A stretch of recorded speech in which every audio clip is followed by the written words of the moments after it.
تاکہ آپ خلقت میں بھی کامل ہوں جیسے کہ آپ مرتبے میں صاحب کمال ہیں۔ پس رسول اللہ صلی اللہ تعالیٰ علیہ وسلم ظاہری اور باطنی ہر لحاظ سے سارے انسانوں سے باکمال ہیں۔ مرکز دائرہ تخلیق شیخ اکبر رضی اللہ تعالیٰ عنہ نے فتوحات مکیہ کی جلد سوم باب 313 صفحہ 64 پر فرمایا ہے کہ اللہ تعالیٰ تمہاری مدد فرمائے، تمہیں اس بات سے باخبر ہونا چاہیے کہ سیدنا محمد رسول اللہ صلی اللہ تعالیٰ علیہ وسلم ہماری روحوں کی اصل ہیں۔ پس آپ روحانی لحاظ سے اولین باپ ہیں، جیسے کہ جسمانی لحاظ سے آدم علیہ السلام اولین باپ ہیں، اور رسالت کے لحاظ سے نوح علیہ السلام اولین باپ ہیں، جنہیں سب سے پہلے رسول بنا کر بھیجا گیا۔ ان سے پہلے نبی تھے، ہر ایک اپنے رب کی طرف سے شریعت پر تھا۔ مقام مصطفیٰ شیخ اکبر رضی اللہ تعالیٰ عنہ نے فتوحات مکیہ جلد سوم باب 337 صفحہ 186 پر لکھا ہے کہ رسول اللہ صلی اللہ تعالیٰ علیہ وسلم نے فرمایا، میں بروز قیامت سب انسانوں کا سردار ہوں گا۔ شیخ نے یہ پوری حدیث نقل فرمائی ہے۔ علاوہ بنی فخر دو عالم صلی اللہ تعالیٰ علیہ وسلم نے فرمایا ہے کہ اگر موسیٰ علیہ السلام یہاں زندہ موجود ہوتے تو میرے اتباع کے سوا انہیں کوئی چارہ نہ ہوتا۔ یہ اس وجہ سے ہے کہ آپ کی رسالت عام اور شریعت سب کے لیے ہے، اور آپ کو ایسے امور کے ساتھ خاص فرمایا گیا ہے جو دوسرے کسی نبی کو مرحمت نہیں ہوئے، اور جس نبی کو کسی امر میں محبوبیت حاصل ہوئی، چونکہ وہ نبی کریم صلی اللہ تعالیٰ علیہ وسلم کی برکت سے ہے، لہٰذا وہ بھی آپ کی خصوصیت ہے، کیونکہ آپ کو اللہ جل شانہ نے جوامع الکلم مرحمت فرمائے ہیں۔ نیز آپ نے فرمایا کہ میں اس وقت بھی نبی تھا جب آدم علیہ السلام پانی اور مٹی میں تھے۔ باقی انبیاء کرام آپ کے زمانہ نبوت اور دور رسالت کے اندر ہی نبی رہے ہیں۔ ہمارا مقصد اس باب میں آپ کا منصب اور قدر و منزلت بیان کرنا ہے، لہٰذا قیامت کے روز جب آپ کا دیدار عام ہوگا اور حق و صداقت کے اس سب سے بڑے میدان میں حبیب پروردگار کے ابر گہربار سے ہر خاص و عام فیض یاب ہو رہا ہوگا، اس وقت نبی آخر الزماں صلی اللہ تعالیٰ علیہ وسلم کا منصب مہر نیمروز کی طرح سب پر ظاہر ہو جائے گا۔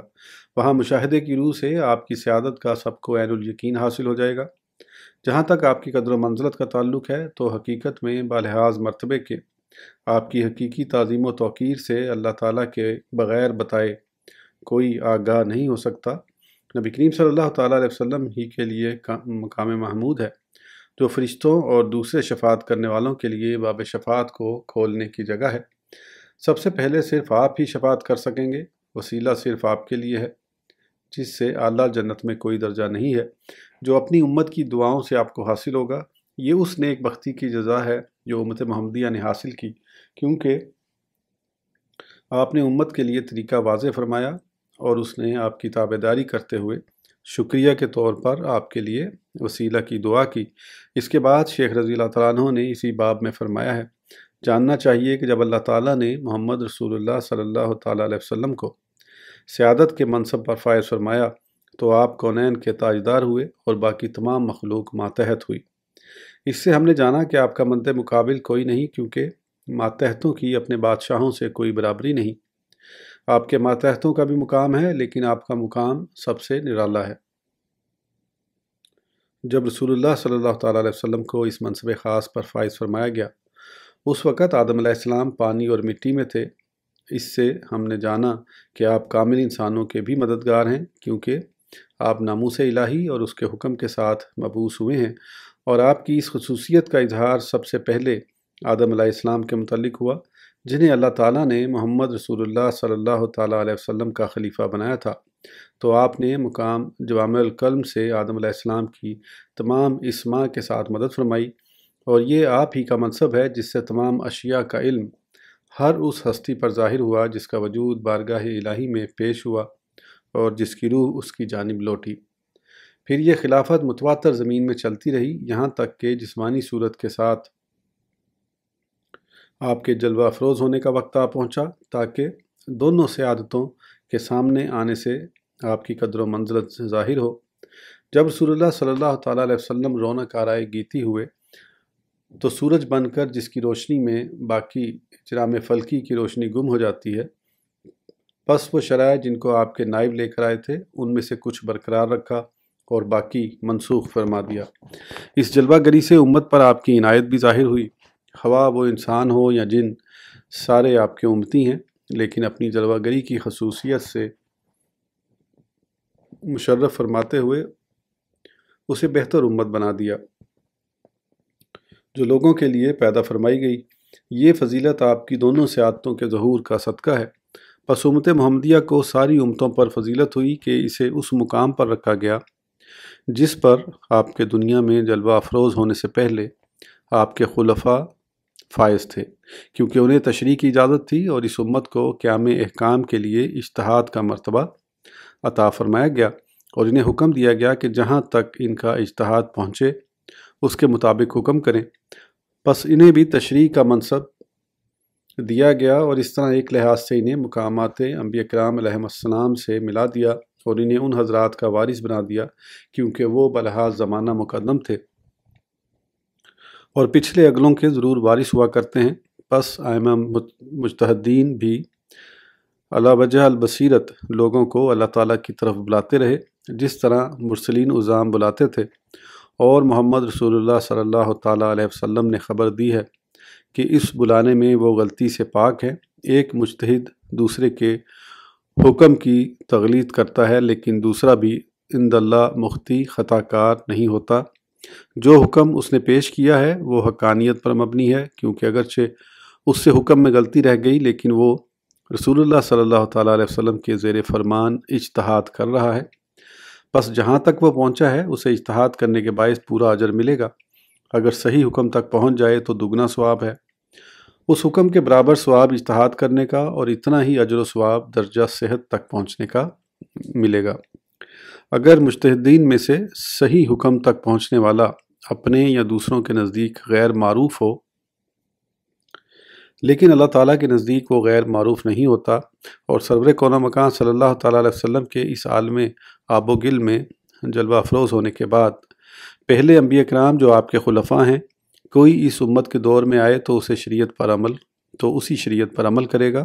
اور اسی کے مطابق حکم کرے گا جو سیدنا محمد رسول اللہ صلی اللہ تعالیٰ علیہ وسلم لے کر آئے تھے،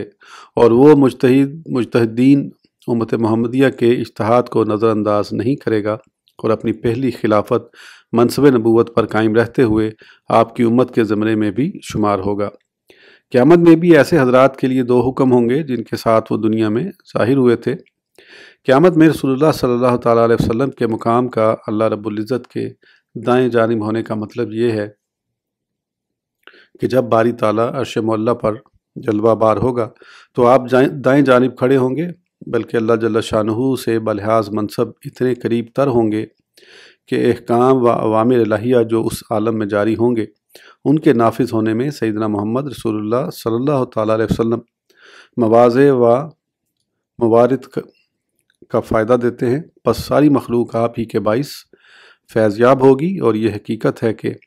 نبی کریم صلی اللہ تعالیٰ علیہ وسلم سراپا چہرہ ہیں اور ہر سمت سے آپ دیکھتے ہیں، اور اللہ تعالیٰ ہر جانب سے آپ کو خبردار کرتا رہتا ہے۔ قیامت میں لوگ آپ کے منصب کو سمجھیں گے، آپ کے ارشادات عالیہ کے منتظر رہیں گے اور آپ کے ہر لفظ پر کان دھریں گے۔ فخر دو عالم صلی اللہ تعالیٰ علیہ وسلم کی رہائش گاہ جنت کا وہ مقام ہوگا جسے وسیلہ کہتے ہیں، اور تمام جنتیں گویا اسی کا حصہ ہیں۔ وہ جنت عدن میں ہے۔ ہر جنت میں اس کا ایک شعبہ ہوگا جس سے اس جنت والوں کے لیے رسول اللہ صلی اللہ تعالیٰ علیہ وسلم ظہور فرمائیں گے، اور وہ جنت میں انتہائی اعلیٰ مقام ہے۔ جنت کے باقی سارے منازل مانوی نہیں بلکہ حصی ہوں گے۔ اس کے بعد شیخ رضی اللہ تعالیٰ عنہ نے فرمایا، نبی کریم صلی اللہ تعالیٰ علیہ وسلم کا علوم میں یہ مقام ہے کہ آپ کے دائرہ معلومات نے اللہ تعالیٰ کے ہر جاننے والے کی معلومات کا احاطہ کیا ہوا ہے، خواہ وہ آپ سے پہلے ہوں یا پچھلے۔ آپ کی اور آپ کے غلاموں کی ہر منزل ایسی شاندار خوشبو سے عطر بیز ہے جس میں نہ کسی کے تصرف کو دخل ہے اور نہ کوئی عمل کرنے والا ان میں ہاتھ ڈال سکتا ہے۔ اور جاننا چاہیے کہ فخر دو عالم صلی اللہ تعالیٰ علیہ وسلم کے کمالات عالیہ 6 خصوصیات پر مشتمل ہیں جو آپ سے پہلے کسی نبی کو مرحمت نہیں فرمائی گئی۔ چنانچہ رسول اللہ صلی اللہ تعالیٰ علیہ وسلم نے خبر دی ہے کہ آپ کو زمین کے خزانوں کی کنجیاں عطا فرمائی گئی ہیں۔ اس سے اجناس عالم مراد ہیں۔ تاکہ دنیا والوں کی ذاتی طلب کے مطابق آپ نکال کر عطا فرماتے رہیں۔ سرور کون و مکان صلی اللہ تعالیٰ علیہ وسلم اپنے کمال و وصف کی بدولت ان اجناس کے مستحق ہیں، جیسے حضرت یوسف علیہ السلام نے شاہ مصر سے تمام خزانوں کی حفاظت کا مطالبہ کیا تھا، کیونکہ وہ حفاظت کرنا جانتے تھے تاکہ تمام لوگ آپ کے محتاج ہوں اور ان پر آپ کی سیادت ظاہر ہو جائے۔ اسی لیے ایسی خوبی بیان کی جو ان کے اندر موجود تھی اور اس کے مطابق مقام کے مستحق تھے۔ اسی لیے فرمایا تھا بے شک میں حفاظت والا علم والا ہوں، یعنی حفاظت کرنے والا اس لحاظ سے ہوں کہ اس سے صرف ضرورت کے مطابق ہی نکلے گا، جیسے اللہ تعالیٰ نے فرمایا ہے وَإِن مِّن شَيْءٍ إِلَّا عِندَنَا خَزَائِنُهُ وَمَا نُنَزِّلُهُ إِلَّا بِقَدْرٍ معلوم، اور کوئی چیز نہیں جس کے ہمارے پاس خزانے نہ ہوں اور ہم اسے نہیں اتارتے مگر ایک معلوم اندازے سے۔ جس فرد میں یہ صفت پائی جائے وہی خزانوں کی کنجیوں کا مالک ہو سکتا ہے۔ اسی لیے یوسف علیہ السلام نے مطالبے کے بعد یہ وضاحت فرما دی کہ وہ خزانوں کی حفاظت کرنا جانتے ہیں اور محتاجوں کی حاجتوں سے بھی خبردار ہیں، کیونکہ ان خزائن سے لوگوں کی ضروریات وابستہ ہیں۔ پس جب رسول اللہ صلی اللہ تعالیٰ علیہ وسلم کو زمین کے خزانوں کی کنجیاں مرحمت فرمائی گئیں تو ہم نے جان لیا کہ آپ ان کی حفاظت کے اہل اور حاجت مندوں کی ضروریات سے خبردار ہیں۔ پس دنیا میں جو بھی کسی کو رزق ملتا ہے وہ محمد رسول اللہ صلی اللہ تعالیٰ علیہ وسلم کے بغیر واسطے کے اللہ تعالیٰ کسی کو مرحمت نہیں فرماتا،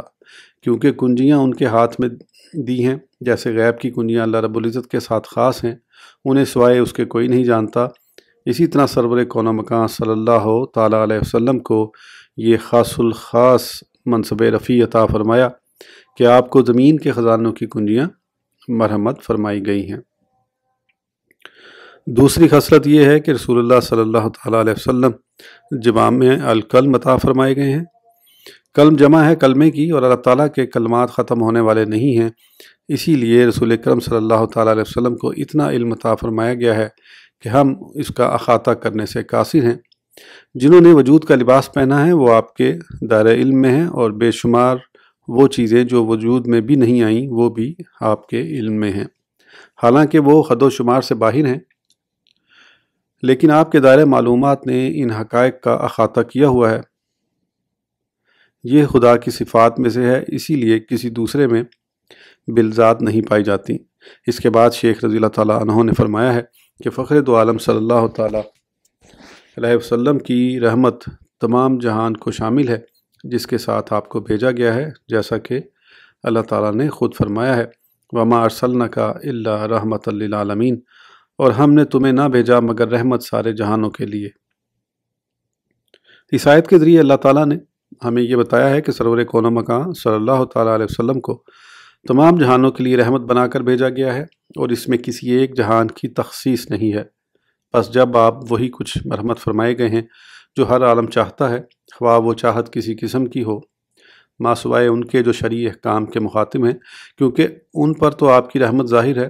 آپ نے اس رحمت کو خوب تقسیم فرمایا جسے دے کر آپ کو بھیجا گیا تھا، بلکہ ہم تو یہ کہتے ہیں کہ آپ حکم الہی کے تحت دنیا میں رونق افروز ہوئے، اور اللہ تعالیٰ کے حکم سے بے شک کائنات کی ہر چیز راضی ہے، کیونکہ ہر ایک جہان اسی کے گن گاتا اور پاکی بیان کرتا ہے۔ پس وہ اس کے حکم سے راضی ہوئے، اور رسول اللہ صلی اللہ تعالیٰ علیہ وسلم جو اس کی طرف سے عام دعوت لے کر آئے،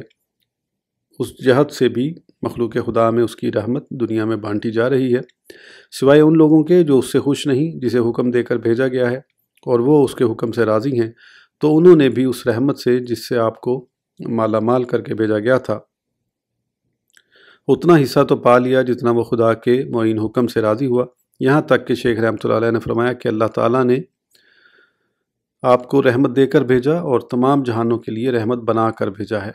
اگر کسی کو آپ کی رحمت سے حصہ نہ ملے تو یہ کمی اسی کی جانب سے ہے، لہٰذا یہ اس کی قابلیت کا قصور ہے، کیونکہ آپ تو مہر درخشاں کی طرح ہیں جس کی شعائیں تمام زمین پر پڑتی ہیں،